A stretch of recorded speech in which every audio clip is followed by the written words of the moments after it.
Captain Marcus Kane stared at the massive viewscreen aboard the exploration vessel Horizon's Edge, his weathered face showing concern. 3 days had passed since Kepler Research Station went silent, and now he understood why. Floating beside, the small human outpost was something that shouldn't exist, a ship larger than Earth's moon, black as the void between stars. "Chief Okafor, what are your sensors telling us?" Kane asked, his voice steady despite the knot forming in his stomach. Zara Okafor looked up from her engineering console, her dark eyes reflecting the strange energy readings dancing across her screens. "Captain, this thing is old, really old. The materials don't match anything in our databases, but it's definitely artificial. And sir, it's still partially active." Kane nodded grimly. At 52, he had spent most of his life exploring the outer rim of human space. He had seen derelict ships before, but nothing like this. The vessel's surface seemed to absorb light itself, creating a darkness so complete it hurt to look at directly. "Any word from Kepler Station?" Kane turned to his communications officer. Jin Watanabe shook his head, his fingers dancing across the communication array. "Nothing from the station itself, Captain. But I'm picking up faint signals from inside that black ship. It's not human technology, and the language is completely unknown. The universal translator can't make sense of it." Kane felt a chill run down his spine. In his 25 years of service, first contact protocols had never involved a ship this massive or this ominous. "Dr. Cross, what's your assessment?" Dr. Evelyn Cross, the ship's xenobiologist, looked up from her analysis station. Her red hair was pulled back in a practical ponytail, and her green eyes held both excitement and fear. "Captain, based on the ship's design and the materials Okafor detected, I believe this vessel is thousands of years old, maybe tens of thousands. The technology appears to be far beyond our current capabilities." "And the crew of Kepler Station?" Kane asked, though he suspected he already knew the answer. "No life signs from the station?" replied David Chen from the tactical station. The young officer's hands hovered over the weapons controls, ready for anything. "But Captain, there are faint life signs coming from the alien ship. Very faint." Kane studied the massive vessel through the viewscreen. Its surface was covered in strange symbols that seemed to shift and change when he wasn't looking directly at them.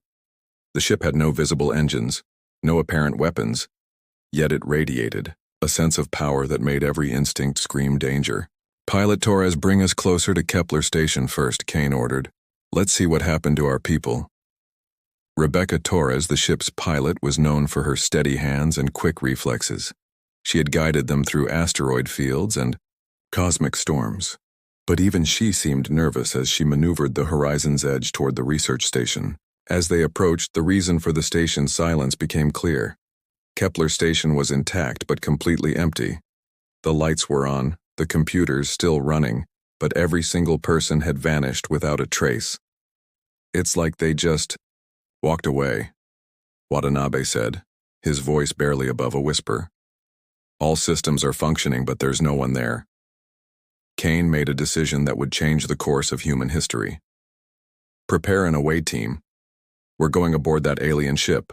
"Sir," Chief Okafor said carefully, "we have no idea what's over there. It could be hostile." "It could be," Kane agreed. "But if that ship had hostile intentions, we'd probably already be dead. Something happened to the crew of Kepler Station, and I suspect that ship holds the answers. Besides, if there are survivors aboard that vessel, we have a duty to help them." Dr. Cross stepped forward. "Captain, I volunteer for the away team. If we're dealing with an alien species, xenobiological expertise could be crucial." Kane nodded. "Granted. Chen, you're with us for security. Okafor, I need you to analyze their technology. Torres, you'll pilot the shuttle and maintain communication with the ship." As the team prepared for what might be humanity's first real contact with an alien intelligence, none of them could imagine that this moment would mark the beginning of humanity's rise as the most feared species in the galaxy. The shuttle Pioneer detached from the Horizon's Edge and flew toward the massive black ship. As they approached, Torres noticed something that made her blood run cold. "Captain," she said, her voice tight with concern, The ship's docking bay is opening by itself. It's like it knows we're coming. Kane looked through the shuttle's viewports, at the alien vessel. Whatever was waiting for them inside that ship would determine not just their fate, but possibly the fate of all humanity. "Take us in, Torres," Kane said quietly. "Let's meet our new neighbors." As the shuttle entered the alien ship's docking bay, darkness swallowed them completely, and humanity stepped into a larger, more dangerous universe than they had ever imagined. The shuttle's lights barely penetrated the alien ship's docking bay as they touched down. Captain Kane felt the artificial gravity engage beneath their feet, confirming that the vessel's systems were still functional. The air was thin but breathable according to their sensors, though he kept his helmet sealed as a precaution. "Stay close and stay alert," Kane whispered into his comm as the away team stepped onto the alien deck. The floor beneath them felt solid but seemed to pulse with a faint energy that made their equipment readings fluctuate wildly. Chief Okafor ran her scanner over the walls, her eyes widening at the readings. "Captain, these materials are incredible. The metal is self-repairing and the energy conduits are more efficient than anything we've ever created. This technology is centuries ahead of ours." Dr. Cross knelt beside strange symbols carved into the floor, her xenobiology training helping her recognize patterns. "These markings aren't random decoration. They're some kind of warning or instruction. The repetition suggests urgency." As they moved deeper into the ship, the corridors began to glow with a soft blue light that seemed to respond to their presence. The walls were covered in more of the shifting symbols, and the air carried a metallic taste that made everyone nervous. "Contact ahead," Tactical Officer Chen reported, his weapon ready. "Multiple life signs, but they're weak." They entered a vast chamber where the temperature dropped noticeably. In the center of the room, arranged around a glowing crystal pillar, lay several alien beings. They were tall and imposing even in their weakened state, with silver-gray skin, covered in intricate tattoos that seemed to move on their own. Dr. Cross approached the nearest alien carefully. "They're dying," she said softly. "Whatever happened to them, they don't have much time left." One of the beings stirred, its large golden eyes focusing on Kane with surprising clarity. When it spoke, the universal translator struggled before, finally producing broken words. "Humans, you have come at last," the alien whispered. "I am Nexus Prime, last commander of the Vorthak Empire." Kane knelt beside the dying alien leader. "We're here to help. What happened to you? What happened to our people at Kepler Station?" Nexus Prime's breathing was labored, each word costing him tremendous effort. "We evacuated them to safety, could not let them be consumed, like the others." "Consumed by what?" Dr. Cross asked, her medical scanner working frantically to understand the alien physiology. "The swarm," Nexus Prime said, terror evident even in his failing voice. "The Devourers. They have awakened after 10,000 years of sleep.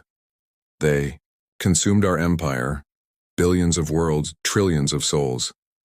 Kane felt ice form in his veins. "Are they coming here?" "Yes," the alien commander confirmed. "They follow our trail, always hungry, always consuming. Your species must prepare or suffer our fate." Chief Okafor stepped forward with her scanner. "Captain, the ship's computers are still active. If we could access their databases." Nexus Prime gestured weakly toward the crystal pillar. "All our knowledge, our history, our weapons technology, stored there. Take it. Learn from our mistakes. Become stronger than we were." Dr. Cross worked quickly to establish a data link between her equipment and the alien systems. The information transfer is massive. Their history spans 50,000 years of galactic civilization. "How long before this swarm arrives?" Kane asked urgently. "Days. Perhaps a week," Nexus Prime replied. "They move between dimensions, faster than light, unstoppable." His golden eyes dimmed slightly. "We ruled 2,000 star systems. commanded fleets that blotted out suns. Yet we could only delay them, not defeat them. The crystal pillar pulsed brighter as data flowed into Dr. Cross's equipment. Images flashed across her screen showing the Vorthak Empire at its height, massive cities floating in space, fleets of ships that stretched beyond the horizon, billions of beings living in peace and prosperity. Then came the darkness. The images showed something emerging from deep space, ships that seemed to be made of living shadow, creatures that devoured not just flesh, but entire planets, reducing thriving worlds to empty husks in mere hours. By God, Chen whispered, watching the horrific scenes. They consumed everything. Not everything, Nexus Prime said with his final breath. You remain, humanity endures. Perhaps you will succeed where we failed. The alien commander's eyes closed forever, and the chamber fell silent except for the humming of alien technology. Dr. Cross looked up from her equipment, her face pale. Captain, I've downloaded their complete military database. Ship designs, weapon specifications, tactical manuals spanning millennia of warfare. But sir, according to this data, the Devourers destroyed over 300 advanced civilizations. Kane stood slowly, his mind racing. In his hand was the knowledge of an empire that had ruled half the galaxy, and the warning of a threat that could end all life as they knew it. Torres, he said into his comm, prepare for immediate departure. We need to get this information to Earth Command. Understood, Captain, came the pilot's voice. But sir, something's wrong. I'm detecting massive energy signatures approaching from deep space. Multiple contacts, moving faster than anything should be able to move. Kane's blood turned to ice. Through the ship's viewing portals, he could see pinpricks of darkness against the stars, growing larger by the minute. The swarm had arrived. Captain Kane's team raced through the alien corridors as emergency alerts blared throughout the Vorthak ship. The ancient vessel was coming alive around them, its systems automatically responding to the approaching threat. Lights flickered from blue to deep red, and the ship's hull vibrated with increasing intensity. Captain! Torres's voice crackled through the comm system. Multiple contacts dropping out of hyperspace. I count at least 50 ships, each one the size of a city. They're not like anything in our databases. Kane pressed his team forward toward the docking bay. Get us back to the horizon's edge now. We need to warn Earth before it's too late. Dr. Cross struggled with her equipment as they ran, the massive data download still in progress. The Vorthak computer is transferring weapons specifications. Captain, some of these designs could revolutionize human military capability, but we need time to understand them. Chief Okafor stopped suddenly at a junction in the corridor, her scanner detecting something significant. Wait, there's a massive power source 3 levels down. The readings are off the charts. It might be this ship's main weapon system. Through the ship's viewing portals, they could see the approaching Devourer fleet. The enemy vessels were unlike anything human imagination had conceived. They appeared to be made of living shadow, their surfaces rippling and shifting like liquid darkness. Each ship seemed to absorb light from the surrounding stars, creating zones of absolute blackness in space. My God, Chen whispered, staring at the approaching fleet. How do you fight something like that? Kane made a command decision that would change everything. Okafor, take Cross and Chen to that power source. See if you can activate this ship's weapons. Torres and I will get back to our ship and warn Earth Command. Sir, we should stick together, Chen protested. No time for arguments, Kane replied firmly. Humanity needs to know what's coming, and we need every advantage we can get. That includes whatever weapons this ship might have. The team split, up with Kane and Torres racing back to their shuttle while the others descended deeper into the alien vessel. As they ran, the Vorthak ship continued its automatic awakening sequence, ancient systems coming online after thousands of years of dormancy. Meanwhile, 3 levels below, Chief Okafor led Dr. Cross and Chen into a chamber that defied human understanding. The room was spherical with no clear floor or ceiling, and at its center floated a crystalline structure that pulsed with energy so intense it was painful to look at directly. "The power readings are incredible," Okafor breathed, consulting her instruments. "This single chamber is generating more energy than Earth's entire power grid." Dr. Cross connected her equipment to what appeared to be a control interface, the alien symbols shifting and rearranging themselves as if responding to her presence. "The computer is trying to teach me how to operate the weapons system. It's like the ship knows we're humanity's only hope." Above them, Kane and Torres reached their shuttle just as the first of our ships opened fire on Kepler Station. The human outpost, already abandoned, was consumed by beams of dark energy that didn't just destroy matter but seemed to erase it from existence entirely. "Torres, get us out of here," Kane shouted as they lifted off. Maximum speed back to the horizon's edge. The pilot's skills were tested to their limits as she navigated between energy beams that turned space itself into a deadly maze. The Devourer weapons didn't create explosions or debris, they simply made things cease to exist. Back on the horizon's edge, Communications Officer Watanabe was frantically trying to establish contact with Earth Command. "I'm getting through, but the signal is being jammed by something. The enemy ships are broadcasting on all frequencies." The main view screen showed the approaching Devourer fleet in terrifying detail. Each ship was massive beyond human comprehension, and they moved with purpose and intelligence that spoke of a hive-mind coordination no human military had ever faced. Kane's shuttle docked just as the lead Devourer ship reached the Vorthak vessel. What happened next would be burned into the memory of every human who witnessed it. The alien ship, ancient beyond measure, suddenly blazed with energy as its weapon systems fully activated. Beams of pure white light erupted from the Vorthak ship, striking the nearest Devourer vessel. But instead of destroying the enemy ship, the weapons seemed to cause reality itself to bend and twist around the target. The Devourer ship folded in on itself, its living shadow structure collapsing into a point of nothingness, before vanishing completely. "Did you see that?" Watanabe gasped. "That weapon didn't just destroy the ship, it removed it from existence." Kane burst onto the bridge just in time to witness a second Devourer ship suffer the same fate. "The others are still aboard the alien ship. If they can figure out how to use those weapons..." His words were interrupted by Dr. Cross's voice over the comm system. "Captain, we've activated the ship's defensive systems. The Vorthak AI is teaching us how to operate their technology, but sir, we're learning something terrifying about the Devourers." "What is it, Doctor?" "They're not just destroying civilizations, Captain. They're harvesting them. Every world they consume, every species they devour, becomes part of their collective consciousness. They're not just invaders, they're the accumulated nightmares of 1,000 dead civilizations."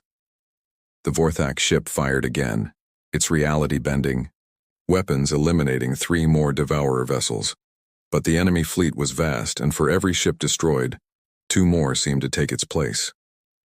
Kane realized that even with alien technology, the battle was far from won. The real war was just beginning, and Earth lay directly in the path of the approaching swarm. Humanity would need to adapt faster than any species in galactic history, or join the countless civilizations that had already been consumed by the darkness between the stars. As the horizon's edge prepared to jump to hyperspace with its precious cargo of alien technology and desperate warnings, Kane wondered if they were already too late to save their homeworld from the hunger that had devoured half the galaxy.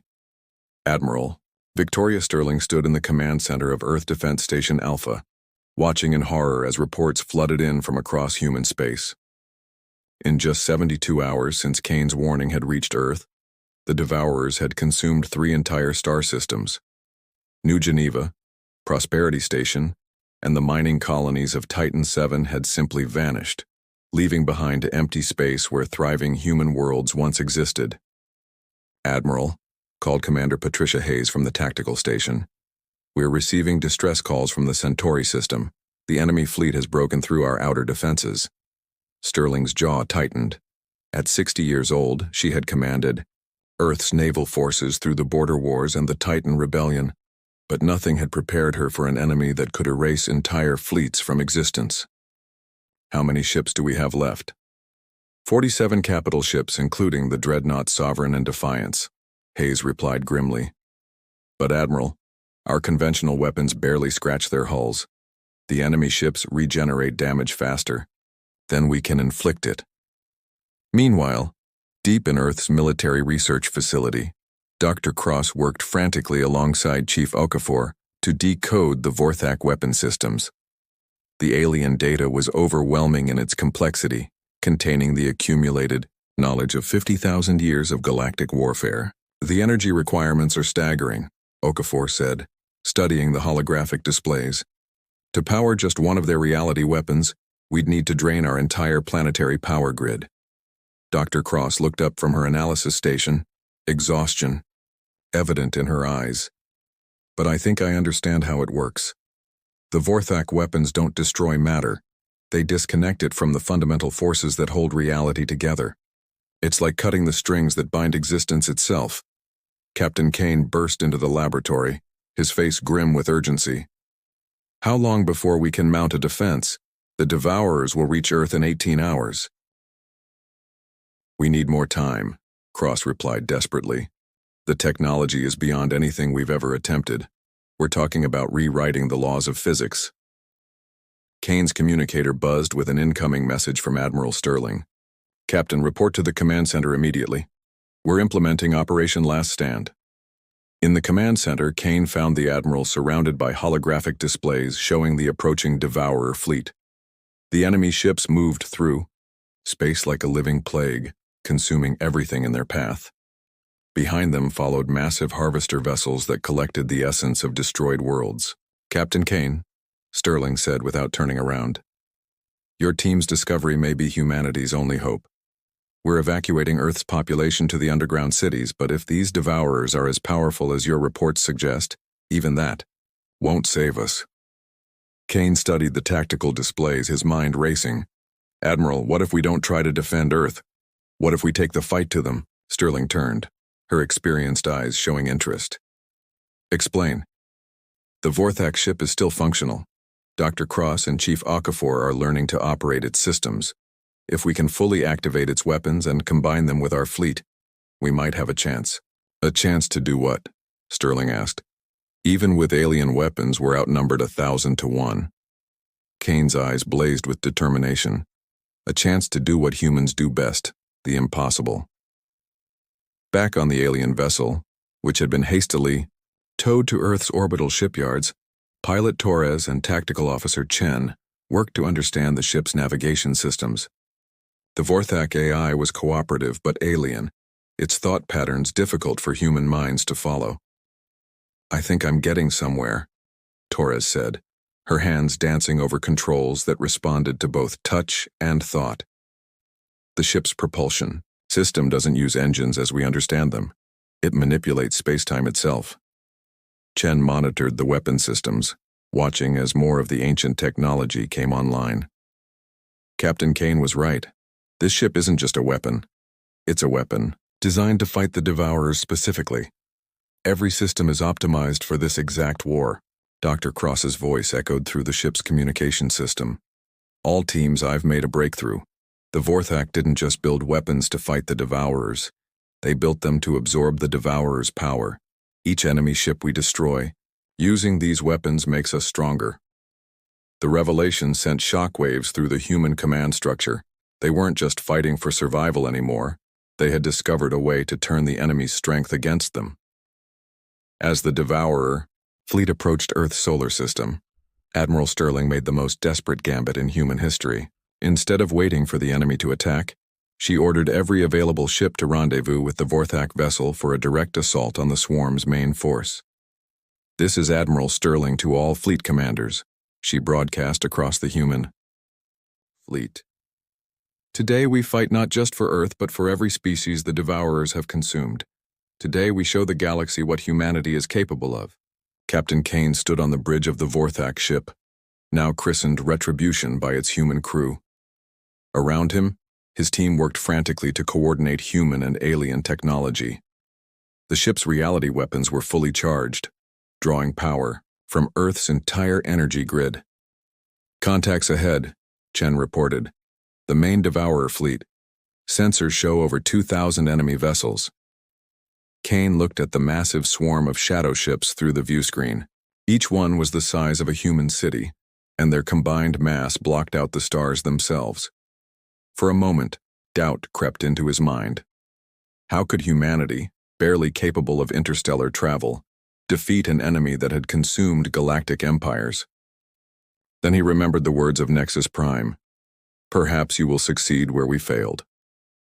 "All ships," Kane commanded, his voice carrying to every human vessel in the fleet. "This is where we make our stand. Today we become something the galaxy has never seen before. Today we become the species that defeated the Devourers." The Retribution's weapons powered up, reality itself bending around the ship as it prepared to fire. In 18 hours, the battle would be over, and either humanity would join the countless dead civilizations consumed by the swarm, or they would emerge as the most feared species in galactic history. The war for Earth's survival was about to begin, and with it the birth of something unprecedented, a human empire forged in the fires of impossible victory.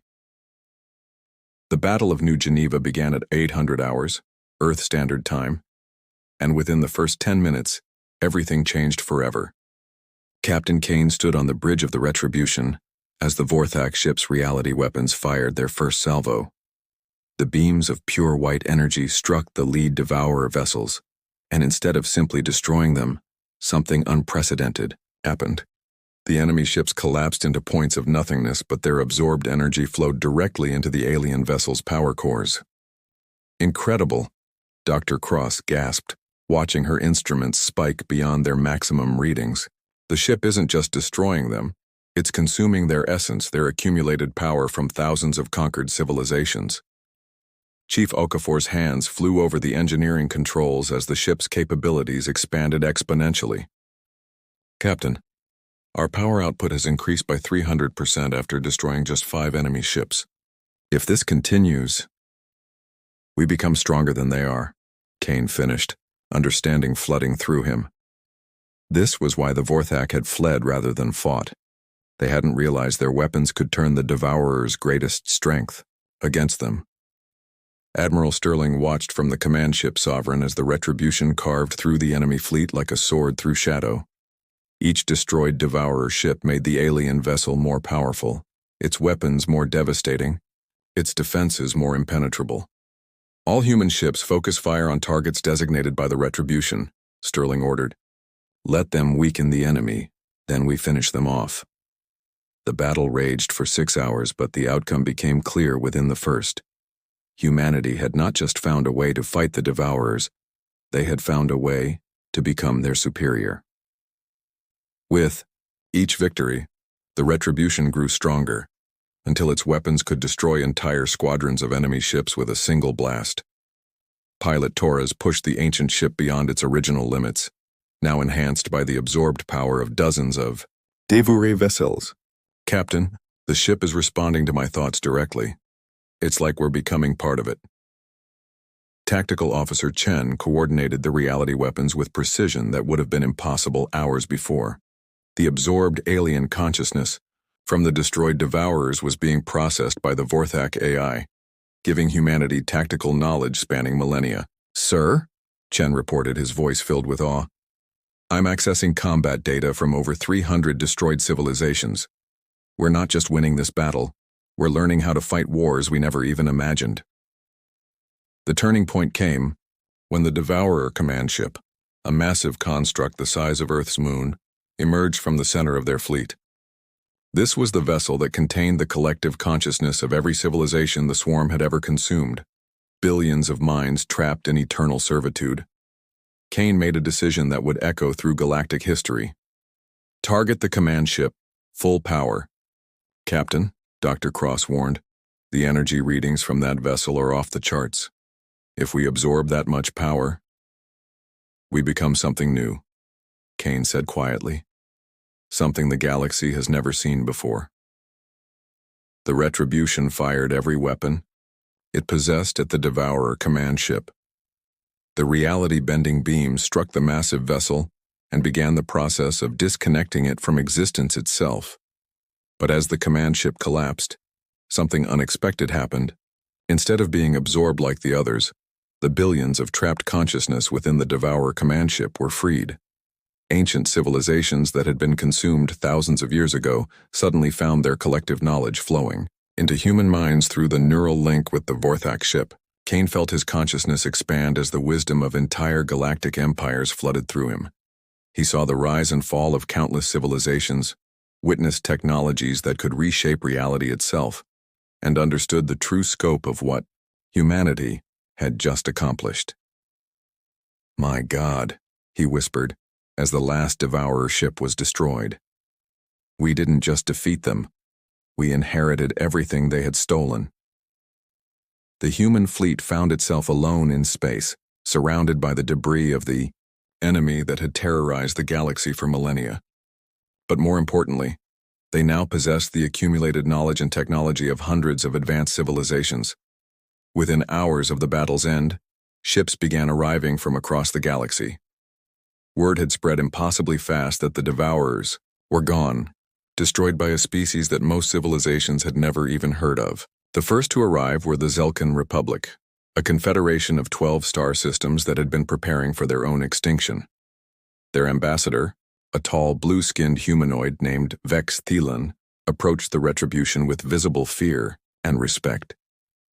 "Captain Kane," the ambassador said, his voice transmitted across space, "the Zelkan Republic wishes to discuss terms of alliance with the human empire." Kane looked around the bridge at his crew, seeing the same realization in their eyes. They were no longer just explorers or defenders.